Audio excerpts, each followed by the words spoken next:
आज हम लोग इम्पोर्टेंट सेशन शुरू करने वाले हैं और इस सेशन में पढ़ेंगे ब्रिटिश सरकार के खिलाफ कैसे हम लोग संघर्ष करने लगे आज़ादी के लिए। 1857 की क्रांति पूर्णतः एक सिपाही विद्रोह था, यानी सैनिक विद्रोह था। लेकिन ऐसा नहीं कि सिर्फ सिपाही विद्रोह हुआ था, उससे पहले भी बहुत सारे विद्रोह शुरू हुए थे। उसमें सबसे पहला कोई विद्रोह शुरू किया था वो कोई अस्थाई जनजाति, किसी क्षेत्र में रहने वाले जनजातियों ने शुरू किया था। तो आप दो तरीके से ब्रिटिश के खिलाफ जो हम लोग स्वतंत्रता प्राप्त करने की बात करते हैं उसमें दो तरीके से आप ले सकते हैं।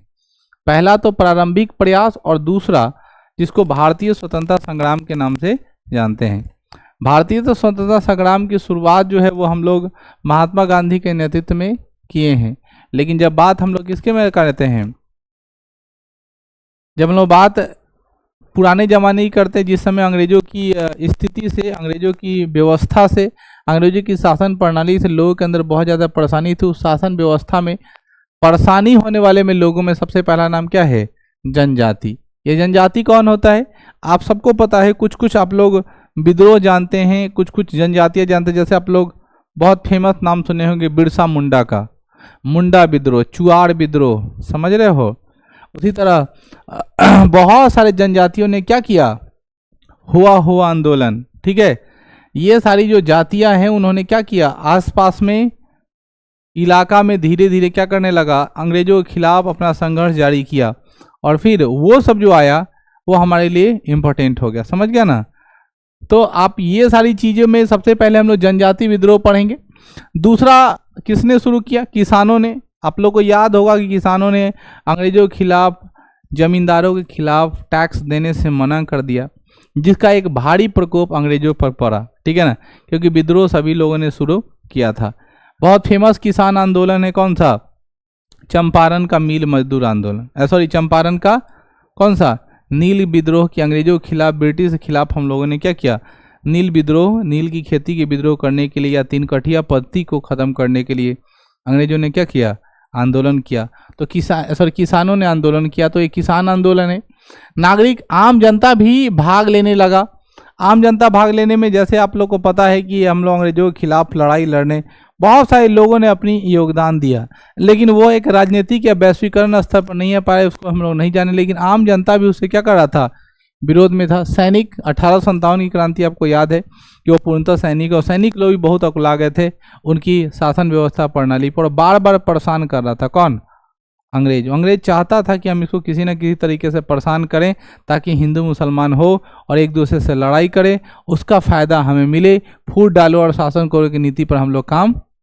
और आखिरी जो आप लोग दिखाई दे रहा है मजदूर, खेरा आंदोलन, अहमदाबाद मीर मजदूर आंदोलन, ये सबका नेतृत्व महात्मा गांधी ने किया। आखिर क्यों किया? क्योंकि मजदूरों को भी अपने अधिकार की बात हो रही थी। मजदूर चाहता था कि हमारी वेतन बढ़े, महंगाई बढ़ रही है, स्थिति बढ़ रही, तो हमारी वेतन क्या होनी चाहिए? बढ़ती चाहिए। साथ ही यहाँ से कच्चे माल को ले जा करके वो अपने यहाँ बना लेता था और वहाँ से सुटेबल सामान को यहाँ कर ले करके आ जाता था, जिससे क्या होता था, यहाँ के मजदूरों को काम नहीं मिल पा रहा था। उसके अलावा यहाँ पर वो औद्योगिकरण की स्थिति ला करके नए नए आधुनिक मशीनों का इस्तेमाल करना शुरू कर दिया, जिससे भारत में मजदूरों को भोजन प्राप्त हो गया। इसलिए उन्होंने अपने अधिकार प्राप्त करने के लिए मजदूर आंदोलन करना पड़ा। आपको ये भी पता होगा शायद कि हम किसी मजदूर को 8 घंटे कमवाते हैं, ये फिक्स है। आखिर किसने किया होगा? वो लोग का भी अपना एक यूनियन होगा जो लड़ता होगा कि हम भी आदमी हैं, 8 घंटे के बाद नहीं कर सकते, 8 घंटे के बाद करेंगे तो उसका हमको ओवर टाइम पेमेंट मिलेगा। वरना अगर पहले के ज़माने में होता था जब तक मन कर रहा है तब तक मालिक क्या कर रहा है?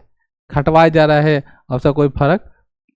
देखो सबसे पहले हम लोग चर्चा करने वाले बच्चों आज 2 पार्ट ध्यान से सुनो। ब्रिटिश शासन के विरुद्ध विद्रोह की जब हम लोग चर्चा करते हैं तो ब्रिटिश शासन के विद्रोह 2 तरीके से हुए, एक प्रारंभिक विद्रोह और दूसरा भारत का स्वतंत्रता संग्राम। ये तो बहुत बड़ा चैप्टर है, ये हम लोग पढ़ने वाले ही हैं। लेकिन जनजातीय, किसान, नागरिक, सैनिक, मजदूर में हम लोग आज किसको शुरू करें बच्चों? जनजातीय विद्रोह। इसमें आदिवासी लोगों ने ज़्यादातर अपना प्रभाव दिखाया है, क्योंकि जंगलों का इलाका, ऐसे क्षेत्र में जहाँ रहते थे उस इलाके में अंग्रेजों का प्रभाव बहुत क्या था? कम था। क्योंकि अंग्रेज ऐसे ऐसे इलाकों को कवर कर लिया था जो शहरीकरण हो, जहाँ पे औद्योगिकरण बहुत अच्छा से व्यापार वाणिज्य हो। लेकिन अंग्रेजों को धीरे धीरे पता चलने शुरू हो गया कि भाई तुम तो इस एरिया को कवर किए हो, लेकिन जंगलों में जो छिपे जो कीमती चीज़ हैं उधर भी तुमको ध्यान देना चाहिए। लेकिन उधर जाओगे तो उधर बहुत खतरनाक टाइप का आदमी रहता है, उसे लड़ना पड़ेगा, क्योंकि उनका कोई समाजीकरण नहीं हुआ है, वो सिर्फ अपने जीवन को जीना चाहते हैं। तो उन लोग का अपना अपना क्या है, विधि व्यवस्था है। उसी विधि व्यवस्था में आज हम लोग जानने वाले हैं जनजातीय विद्रोह के बारे में।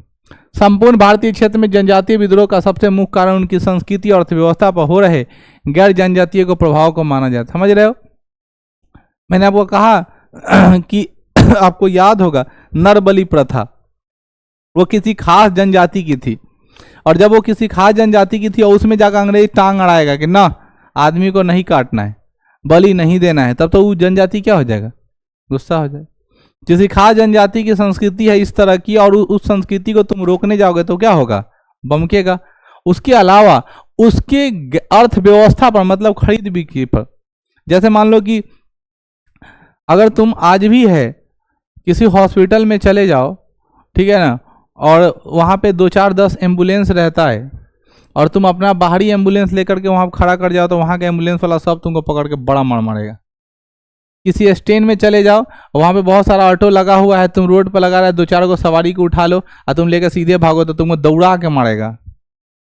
यहाँ तक कि 2-4-10 कुत्ता इस मोहल्ला में रहता है, कोई बाहरी कुत्ता आ जाएगा तो कुत्ता क्या क्या क्या रहता है, सब मोहल्ला वाला कुत्ता दौड़ा दौड़ा के मारता है। होता है ना ऐसा, वो क्यों, क्योंकि वो उसका चीज इस पर हावी होने नहीं देता है। ठीक उसी प्रकार जब कोई जनजाति का क्षेत्र, जो एरिया बहुत ज्यादा क्या है, वो इन्फेक्टेड है, जिसमें उसी जनजाति का खास प्रभाव है, और जब उस पर कोई दूसरा अर्थव्यवस्था को तोड़, मान लो कि लकड़ी काटने वाला जनजाति जंगलों का में जानवरों का शिकार करके अपना काम चलाता है, कोई बैन लगा देगा नहीं शिकार नहीं करना, जंगल नहीं काटना, ये नहीं काटना है, तो उसकी अर्थव्यवस्था की हानि हो ही रही है और संस्कृति की भी क्या हो रही है, हानि हो रही।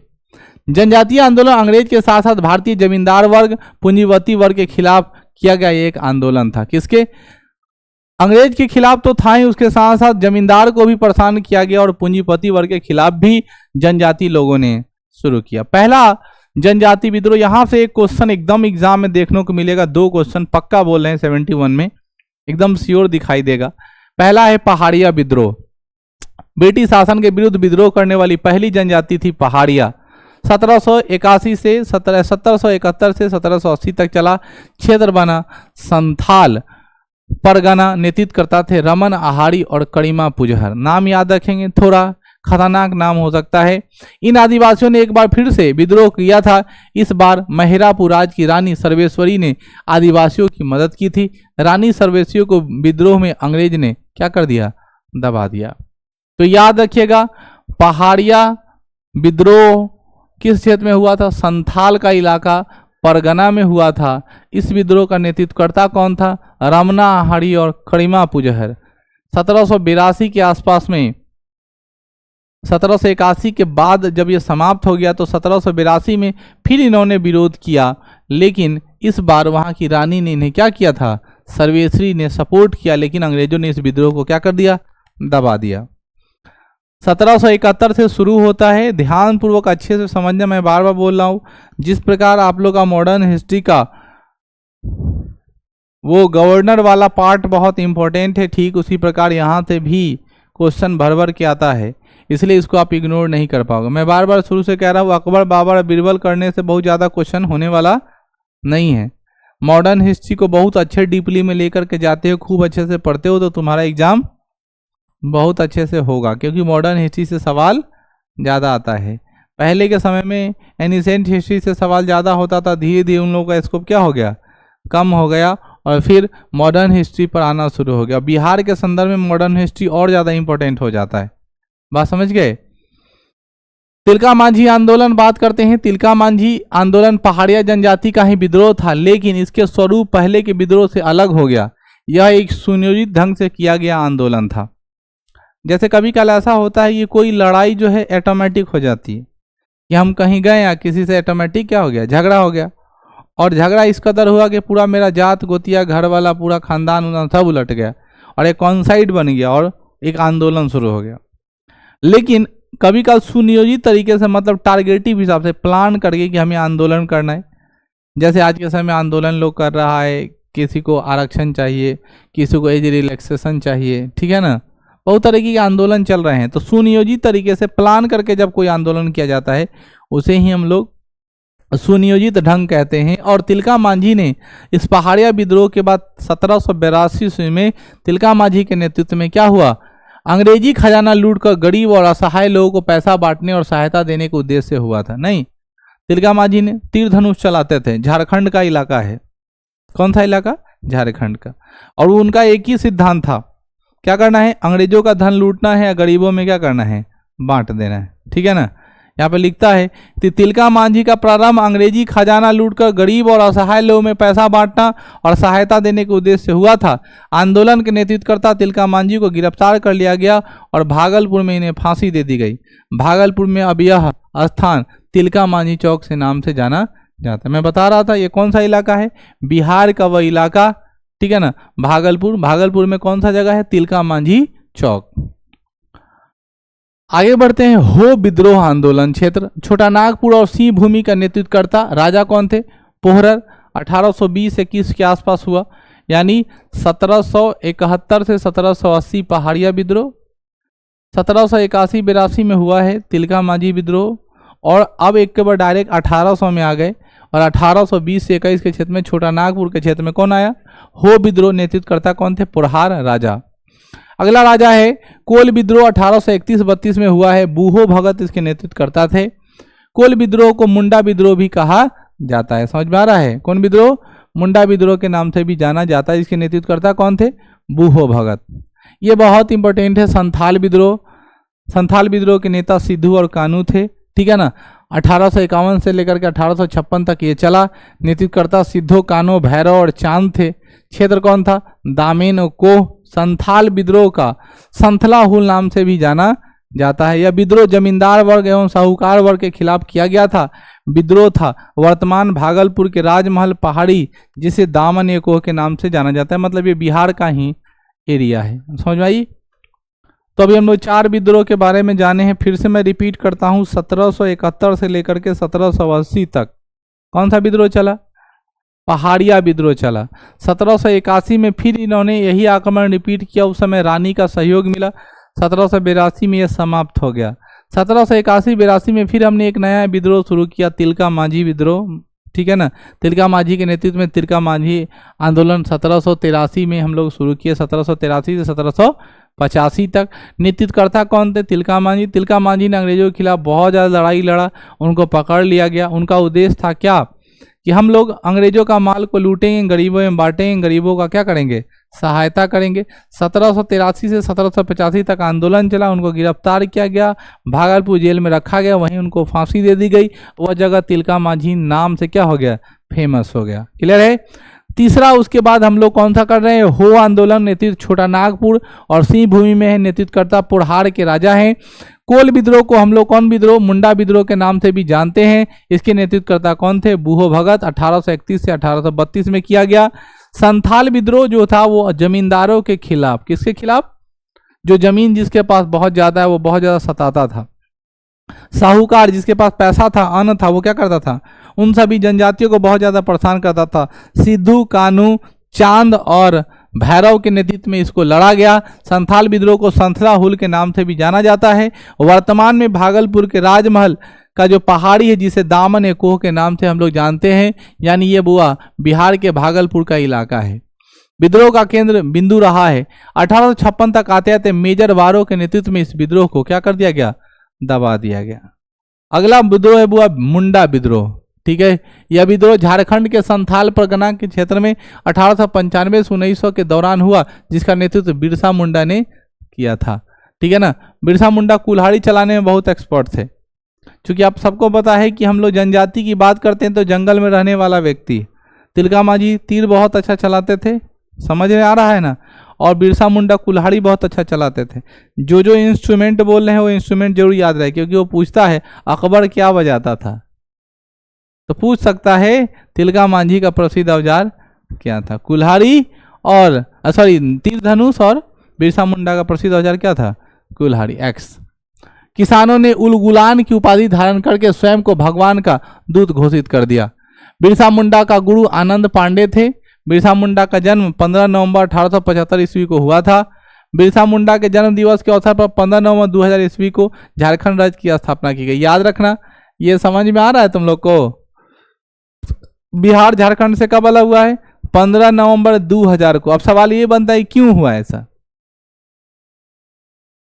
जैसे आप लोग को याद है कि हम लोग अप्रैल में विजय दिवस मनाते, कल ही पढ़ा रहे थे ना, कल पढ़ा रहे थे कि जहाँ से जब हम लोग क्या किए, अंग्रेजों के खिलाफ 1857 की क्रांति जब लड़ने लगे तो क्या है, आरा में, जगदीशपुर में क्या हुआ, इनके साथ खूब लड़ाई हुई। किसके साथ?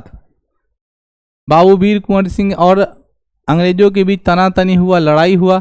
उसमें हम लोगों ने क्या हुआ, नेतृत्व प्राप्त किया बाबू वीर कुंवर सिंह का, और वीर कुंवर सिंह को विजयी प्राप्त हुआ। इसीलिए हम लोग अप्रैल महीने में क्या मनाते हैं, विजय दिवस मनाते हैं, उसी विजय के कारण, बाबू वीर कुंवर सिंह जयंती पर। तो बिहार का है, सिर्फ बिहार में मनाया जाता है, ऐसा नहीं कि पूरे भारत में।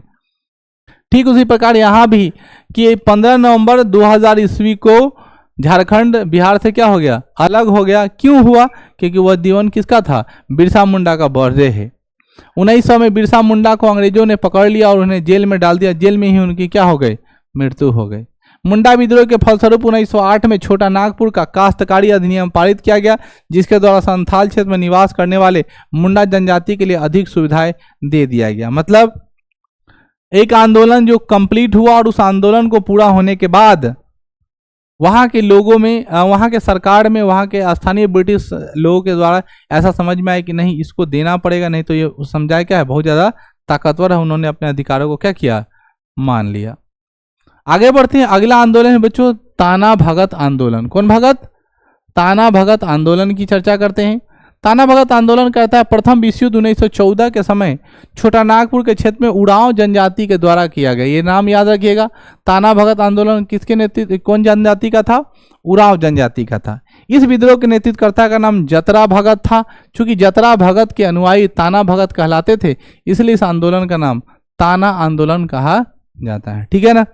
यानी जतरा भगत के जितने अनुयायी थे, अनुयायी का मतलब उनको फॉलो करने वाला, उनको मानने वाला, तो ये जतरा भगत के जितने सारे अनुयायी जो थे उसको हम लोग क्या बोलते थे, ताना भगत कहा जाता है। ठीक है ना? जैसे होता नहीं है, हम लोग बोलते हैं जैसे खुशी को बगुला भगत बोल सकते हो। मांस मछली खाती है तो नहीं खाते हैं, खाते हो तो बगुला भगत मतलब कभी काल भक्ति दिखा देती, कभी काल। जैसे गुरुवार को बोलोगे तो बोले नहीं सर आज गुरुवार है, संडे को बोलोगे नहीं सर आज संडे है, मंगल को बोले ना आज मंगल है, सर आज सोमवार है, कोई उपाय है क्या? तो वो हो गया ना बगुला भगत, मतलब सब खा रहे हैं लेकिन फिर भी कुछ नहीं खा रहे क्योंकि आज ये दिन है आज वो दिन है। ऐसे भगत को बगुला भगत कहते हैं। तो जंतरा भगत के जो अनुयायी थे उनको कौन भगत कहते थे? ताना भगत। इसीलिए बच्चों हम लोग उस आंदोलन का क्या नाम रखें? ताना भगत आंदोलन कहते हैं। ताना भगत आंदोलन की एक खास बात यह है कि इसके विशुद्ध गांधीवादी तरीके से चलाया गया। मतलब पूरा गांधीवादी विचार, एक गाल मारो अगला दूसरा बढ़ा देंगे, अहिंसा परम धर्मो, मतलब हिंसा नहीं करना है, हिंसा पर चलना है, सत्य बोलो, मतलब गांधी जी का पूरा विचार। जब तक आंदोलन करते रहो तब तक खुद ना कहे कि ठीक है जा। अब जैसे मान लो कि कोई आदमी तुमको बोला कि कोई सामान नहीं देंगे तो तुम उसको छीनने की कोशिश नहीं करो। गांधी जी कह रहे हैं सामने जाकर बैठ जाओ, वो अपने देखे देखे तो उकता जाएगा, बाद में नीने लगे दूर दे दे हटाओ ओकरा। गांधी जी के सिद्धांत पर और कोई फॉलो करे या ना करे, लेकिन कुत्ता बड़ा अच्छा फॉलो करता है। और गांधी जी का सिद्धांत लड़का से भी बहुत अच्छा फॉलो करता। आएगा तुम कुछ खाते रहोगे, चुपचाप खड़ा हो जाएगा, दोनों पैर सटा कर ऐसे, कुछ नहीं बोलेगा। और तुम देखोगे 2 बार 3 बार इग्नोर करो, लेकिन तुमको अगर तुम थोड़ा भी इंसानियत तुम्हारे अंदर है, अगर तुम जानवर नहीं हो तब तो तुमको माया आ जाएगा, लो खा लो निकलो। ऐसे ही करने चलाते हो, लाज शर्म लगवे नहीं करता है, खड़ा हो जाते जब कुछ खाने लगते हैं तो कुछ खियाते रहते दिन भर। इसको बात समझ गए? खड़ा हो जाता है दिन भर हम तक खाते ही रहते हैं, इन्हें तेने जिन्हें भेटा जाएगी ऐसे आराम तक खड़ा हो जाएगी तो दे देते हैं कुछ, जाने तो लड़का फेंका। ताना भगत ऐसे नहीं बोलते, सब पूरा जान जाएगा ऐसे तरफ दिन भगत मेरे यहाँ रहता, सब आदमी जान जाएगा, दिक्कत हो जाए। ये सब बात अंदर की है तरीके से चलाया गया। पहली आदिवासी अहिंसक आंदोलन था। इस आंदोलन से जुड़े हुए लोग गांधी जी के प्रारंभ किए गए असहयोग आंदोलन में शामिल हो गए। महात्मा गांधी से कहने पर ताना भगत आंदोलनकारियों ने खादी वस्त्र पहनना शुरू कर दिया। 1942 के भारत छोड़ो आंदोलन में ताना भगत आंदोलनकारियों ने बढ़ चढ़कर हिस्सा लिया। समझ गए? महात्मा गांधी के सब अनुयायी बन गया। मतलब महात्मा गांधी कहते थे खादी का कपड़ा पहनना था। खादी का कपड़ा, खादी मॉल है ना, पटना में भी है, मुजफ्फरपुर में बना दिया है। तो खादी में जाइएगा तो खादी का मतलब आप लोग के लिए भी कपड़ा मिलता है खादी का। वो अलग बात है, आपको पसंद नहीं आएगा, थोड़ा कॉस्टली ज़्यादा रहेगा, ठीक है ना, लेकिन हमें लगता है कि खादी का कपड़ा पहनना चाहिए, ठीक है ना। आपको सूतरी उतरी वाला जैसा फीलिंग आएगा, ठीक है, लगेगा जैसे कि बोरा चट्टी उट्टी का बोरा वोरा बना दिया है, लेकिन पहनना चाहिए, ठीक है ना। स्वदेशी है, आप उसको इस्तेमाल करिए, एक बार दो बार वॉश करिएगा फिर सॉफ्ट हो जाएगा, यूज करिए। दूसरा हुआ खोंड विद्रोह। ये कहाँ हुआ है? अभी लोग बिहार और झारखंड की चर्चा कर रहे थे, अब लोग उड़ीसा की तरफ चले गए, जिसका नाम है खोंड विद्रोह। समय 1846 की है। कारण खोंड विद्रोह का सर्वाधिक महत्वपूर्ण कारण था अंग्रेजों के द्वारा खोंडों में प्रचलित नरबली प्रथा मोड़िया मड़िया को समाप्त। बोले थे ना कि कोई भी आदमी किसी के काम में उंगली देगा तो उसको परेशानी झेलना पड़ेगा। उसके प्रथा में, उसकी सांस्कृतिक प्रथा है कि हम क्या करेंगे, नरबली मत देंगे, जानवरों को नहीं, आदमी को काटेंगे, ठीक है ना। अब अंग्रेज उसको रोकने गया। आपको याद होगा अंग्रेज ने शुरुआती में क्या किया था, ये सब नरबली प्रथा, सती प्रथा, ठीक है ना, विधवा पुनर्विवाह, ठीक है ना, ऐसा चीज पर विधवा पुनर्विवाह को रोका, इन सभी चीजों को रोकने, विधवा पुनर्विवाह को बढ़ाया, सॉरी, ठीक है, और इन सभी चीजों को रोकने की कोशिश की, लेकिन समाज को यह बात मंजूर नहीं था, इसीलिए उसको झेलना पड़ा। कभी कभी ऐसा हो जाता है कि अंग्रेजों का इस सब मामले में विरोध नहीं करना चाहिए था। हाँ, आदमी जो है कितना कसाईपूर्ण तरीके का होता है, तुम कल्पना करो कि किसी न किसी के परिवार का सदस्य को आदमी क्या करता होगा। बहुत ज़्यादा अगर हम लोग मानवीय हिसाब से है तो किसी खसी बकरी को 6 महीना पोस लेते हैं तो उससे लगाव हो जाता है। और बहुत करुणा द्रवित आदमी हो तो तुम अपने सामने उसको कटते हुए नहीं देख सकते। बात समझ रहे कि नहीं, कि उसको कैसे तुम्हारे सामने काटेगा। वो अलग बात है कि वो 100 रुपया दे देगा तो तुम उसको रस्सी उसके हाथ में थमा देते हो, क्या बोलते हैं उसको, बेचनिया। जो देता है पैसा वो चरौनी, हाँ चरौनी देता है, ले ले बारे की ना कहियो, तो 100 रुपया देता है पूरा या 50 रुपया। उन्होंने क्या किया, नरबली प्रथा को रोकने की, समाप्त करने की व्यवस्था कर दिया। नेतृत्वकर्ता कौन थे, चक्र बिश्नोई। दूसरा है भील विद्रोह, महाराष्ट्र में हुआ है। समय था पश्चिमी तट के खान देश में पहाड़ी भील जनजातियों ने किया था। नेतृत्वकर्ता का नाम क्या था, सेवरम था। अगला नाम आता है रंपा विद्रोह का। रंपा विद्रोह कहाँ हुआ है, रंपा विद्रोह हुआ है आंध्र प्रदेश में। आंध्र प्रदेश में बुआ ताड़ी विद्रोह भी हुआ था। कौन सा विद्रोह, ताड़ी विद्रोह, ठीक है। आधुनिक आंध्र प्रदेश को गोदावरी एजेंसी रंपा पहाड़ी आदिवासियों ने पोडी झूम कृषि एवं अखबारकारी कर के विरोध में संघर्ष किया। ये झूम खेती जानते हो ना, झूम खेती क्या होता है, ऐसा खेती जिस खेती को करने से पहले जंगलों में आग लगा दिया जाए, उस खेतों में आग लगा दिया जाए और आग लगाने के बाद वहां का पूरा जंगल खरपतवार क्या किया जाए, जला दिया जाए, ठीक है ना। और जलाने के बाद उस पर खेती की जाए, उसको क्या बोलते थे। तो पहले आदिवासी लोग बहुत ऐसा काम कर, जंगले में बड़का में आग लगा दिया। अब जंगल में आग लगा दिया तो बड़े बड़े जंगल जलकर नष्ट हो जाए। अंग्रेज उसका विरोध करता था। झूम खेती और आबकारी कर देने से विरोध के संघर्ष में किया। रंपा विद्रोही ने 1840 से लेकर 1924 तक कई बार विद्रोह किया। इसमें सर्वाधिक महत्वपूर्ण विद्रोह 1922 से लेकर 1924 तक था। 1922-24 में रंपा विद्रोह का तत्कालीन कारण था सड़क निर्माण हेतु रंपाओं के बिना मजदूरी दिए कार्य करने के लिए बाध्य करना, यानी फ्री में रोड पर तुम क्या करो, काम करो। रंपा विद्रोह में ऐसा जनजातीय विद्रोह है जिसका नेतृत्व गैर जनजातीय पृष्ठभूमि का व्यक्ति था। इसका नाम था अल्लारू सीताराम राजू। ये पहला ऐसा विद्रोह था जिस विद्रोह में क्या हुआ कि उस जनजाति का आदमी ना होकर के गैर जनजाति का आदमी क्या किया, भाग लिया। जैसे उस जाति का वो मैटर नहीं था, लेकिन ही अल्लूरी सीताराम राजू ने उसका क्या किया, नेतृत्व किया। बोले नहीं ये होना चाहिए, और उन्होंने उसकी लड़ाई लड़ी भी। खास जनजाति का विद्रोह, खासी जनजाति या विद्रोह 1833 के मेघालय के क्षेत्र में तीरथ सिंह के नेतृत्व में हुआ था। अहोम जनजाति विद्रोह, यह विद्रोह असम के क्षेत्र में 1828 में हुआ था। इसके नेतृत्वकर्ता कौन थे? गोमधर कुंवर के द्वारा किया गया।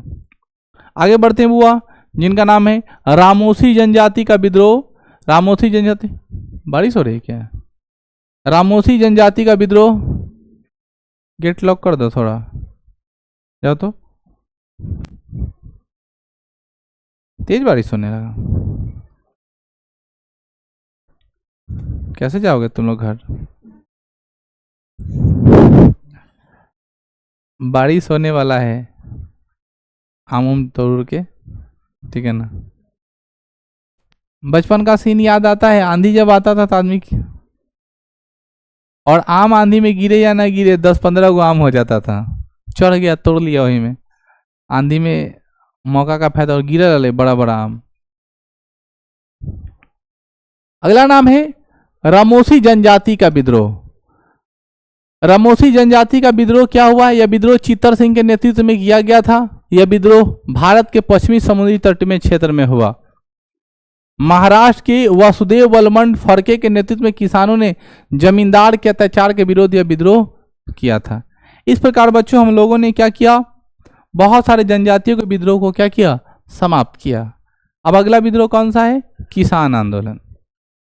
यानी जनजातियों के विद्रोह के बाद कौन आता है? किसान। टॉपिक वाइज अच्छे से समझ के स्ट्रिंग करके अच्छे से समझना, जिसमें से मैं आपको बता रहा हूं कि संथाल विद्रोह, ठीक है, इंपॉर्टेंट है, उसको थोड़ा डीप कर लेना। उसके अलावा तिलका मांझी का मांझी विरोध, ठीक है ना, और मुंडा विद्रोह को थोड़ा अच्छे से देख लेना, ठीक है, डीपली कर लेना, वहां से क्वेश्चन आता है। बात समझ गई? आगे हम लोग पढ़ते हैं किसान आंदोलन। ये पहले मैंने चर्चा किया था। किसान आंदोलन में किसने पहला नाम आया होगा? तो सबसे पहला बात आता है नील आंदोलन की। कौन सा? नील की खेती से सब लोग परेशान था। ऐसा क्या था नील की खेती में जो लोग इतने परेशान हो रहे थे? क्योंकि नील जिस खेत में खेती की जाती थी उस खेत की उर्वरा शक्ति क्या हो जाती थी? छीन हो जाती थी। पुराने जमाने में कोई केमिकल प्रोसेस नहीं होता था। जब भी हम लोग करते थे जैविक तरीके से खेती करते थे। अब जैविक तरीके से जब खेती करते थे तो उसमें जब जैव मात्रा बायोमास डालते थे, गोबर वगैरह, तो उसको स्ट्रेच होने में, अपडेट होने में लंबा वक्त लगता था, उसको थोड़ा समय लगता था, तब जाके तुम उसको यूज कर पाता। अभी भी देखते हो खेत में गोबर जब डालते हैं तो 1-8 साल जब तक वो मिट्टी अच्छे से सड़ के नहीं बनेगा तब तक काम नहीं करेगा। तो किसान लोग चाहता था कि अगर हम इसका उपयोग करेंगे, ठीक है ना, नील की खेती करेंगे तो उससे क्या होगा? खेतों की उर्वरा शक्ति खराब हो जाएगी, इसलिए आप नील का खेती नहीं करवा के उसके जब आप कोई दूसरा खेती करवाई।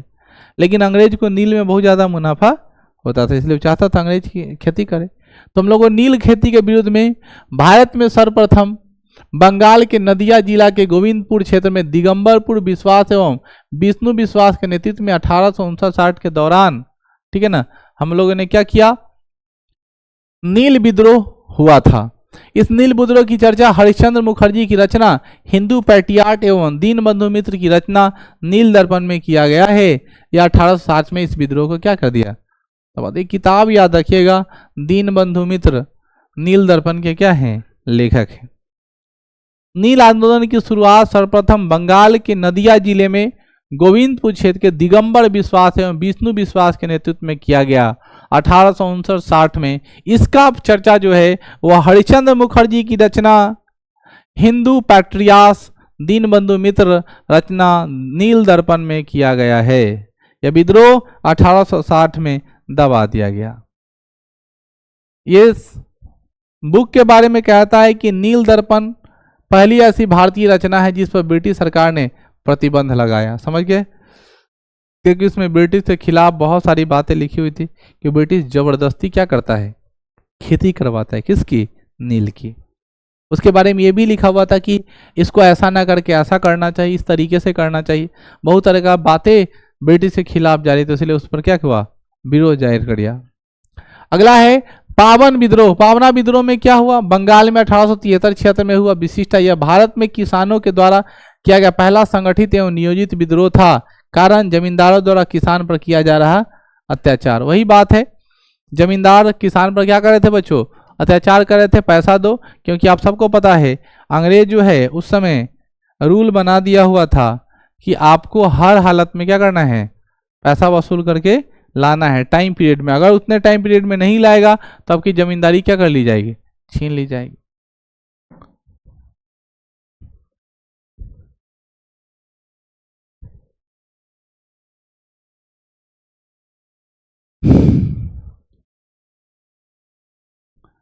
अगला नाम है 1885 में बंगाल के काश्तकारी कानून बनने के बाद यह विद्रोह शांत हो गया। दक्कन विद्रोह। दक्कन विद्रोह कैसा आंदोलन था, किसान आंदोलन। ऐसे सवाल पूछेगा। दक्कन विद्रोह कैसा आंदोलन था, किसान आंदोलन था। समय 1875। स्थान कहाँ है, महाराष्ट्र के पूना और अहमदनगर जिला में। कारण इस क्षेत्र में रैयतवाड़ी बंदोबस्त के कारण भूमि का सहित रैयतों अर्थात किसानों के पास था, लेकिन लगान की दर बहुत अधिक थी, जिसके कारण किसान महाजन पर निर्भर हो गए थे, जो उनका बहुत अधिक शोषण करते थे। इसी के विरुद्ध दक्कन के किसानों ने क्या कर दिया, विरोध कर दिया। यानी रैयतवाड़ी व्यवस्था तो लाई, किसानों के पास तो उसको जमीन का अधिकार दे दिया गया, लेकिन टैक्स इतना ज्यादा था कि वो टैक्स को वो टाइम पर भरने में कुशल नहीं हो पा रहे थे, टैक्स को टाइमली भर नहीं पा रहे। तब टैक्स को जब नहीं भर पाएंगे तो उनके पास परेशानी होगी, और इस परेशानी से बचने के लिए, इस परेशानी के विरोध में आकर के सबने लड़ाई शुरू की, और उसी का तुमको फलाफल दिखाई ये आंदोलन दे रहा है। 1879 में दक्कन कृषक राहत अभियान पारित हुआ, जिसके द्वारा किसानों को कुछ राहत पहुंचाई, फलतः विद्रोह कमजोर हो गया और क्या हो गया, शांत हो गया। मतलब कुछ राहत मिला जिससे यह विद्रोह क्या हो गया, शांत हो गया। बात करते हैं चंपारण सत्याग्रह की। आपको तो याद है, गांधी जी 1916 में भारत आए, 1917 में कूद गए। कहां, 1917 में महात्मा गांधी के नेतृत्व में बिहार में चंपारण में हुआ, जिसका मुख्य कारण नीलह जमींदारों के द्वारा वहां के किसानों पर की जाने वाली 3 कट्ठिया प्रणाली थी, जिसमें किसानों को प्रत्येक 20 कट्ठा क्षेत्र में कितने कट्ठा, 3 कट्ठा पर नील की खेती करना अनिवार्य कर दिया गया था। सारी बात मैंने शुरू में आप सबको बता दी है। इतिहास में कुछ है नहीं, सिर्फ डेट याद रखना है, कहानी पूरा दिमाग में सेटल है, ठीक है ना। अगर उसको रिव्यू करके पॉइंट आउट आप करते हैं तो आपको दिमाग में सेटल हो जाए। इसीलिए कहा जाता है कि क्वेश्चन लिखा करो, बार बार क्वेश्चन बनाओ।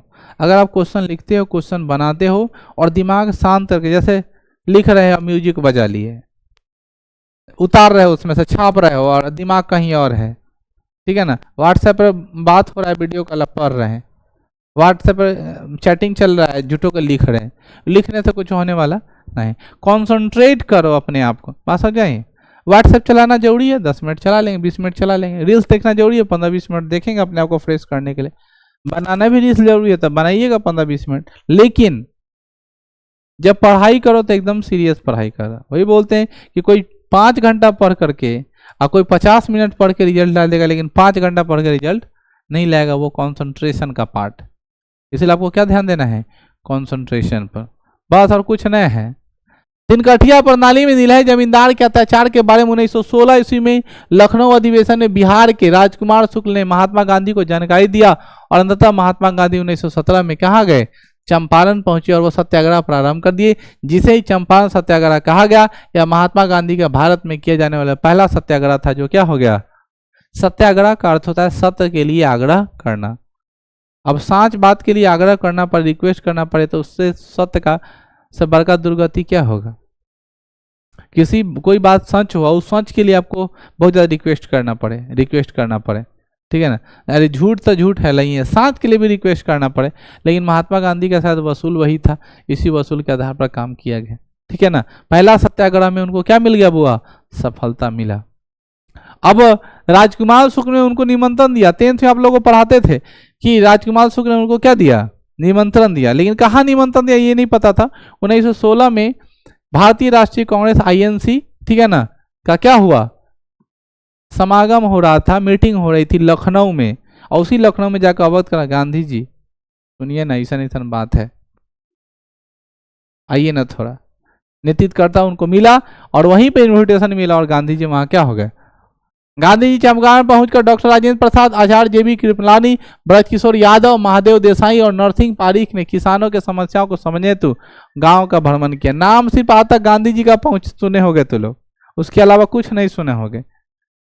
अब सवाल यहाँ ये एग्जाम में बनाएगा, तो निम्नलिखित में से कौन चंपारण भ्रमण में गए थे, नाम याद रखना पड़ेगा। डॉक्टर राजेंद्र प्रसाद गए थे, JB कृपलानी गए थे। ये JB कृपलानी कौन है, झंडा समिति के अध्यक्ष। किसके, संविधान जब बना है तो उसके झंडा समिति के अध्यक्ष कौन थे, JB कृपलानी। ये डॉक्टर राजेंद्र प्रसाद कौन है? संचालन समिति के अस्थायी अध्यक्ष। कौन? अस्थायी अध्यक्ष, समझ रहे हो? अस्थायी अध्यक्ष सच्चिदानंद प्रसाद सिन्हा बने थे, अस्थायी अध्यक्ष कौन बने थे? डॉक्टर राजेंद्र प्रसाद। समझ रहे हो? नाम याद रखें। इनको कौन सी उपाधि प्राप्त है? देश रत्न। कौन रत्न? देश रत्न कौन है? डॉक्टर राजेंद्र प्रसाद। ये सब उपाधि याद रखना। ब्रजकिशोर यादव, महादेव देसाई, नरहरि पारी के साथ किसानों की समस्या भ्रमण करते हुए गए। गांधी जी के प्रयास से बिहार के उपराज्यपाल एडवर्ड गेट ने किसानों पर हो रहे अत्याचार की जांच के लिए एक समिति बनाई, चंपारण एग्रोगेन कमेटी, चंपारण कृषक समिति, जिसके अध्यक्ष HG सलाई थे और महात्मा गांधी को भी इस समिति का एक सदस्य बनाया गया। इस समिति के सिफारिश पर 3 कठिया प्रणाली को समाप्त कर दिया गया, साथ ही किसानों से वसूले जाने वाले कर को भी कुछ कमी कर दिया गया। जीत हो गया महात्मा गांधी का।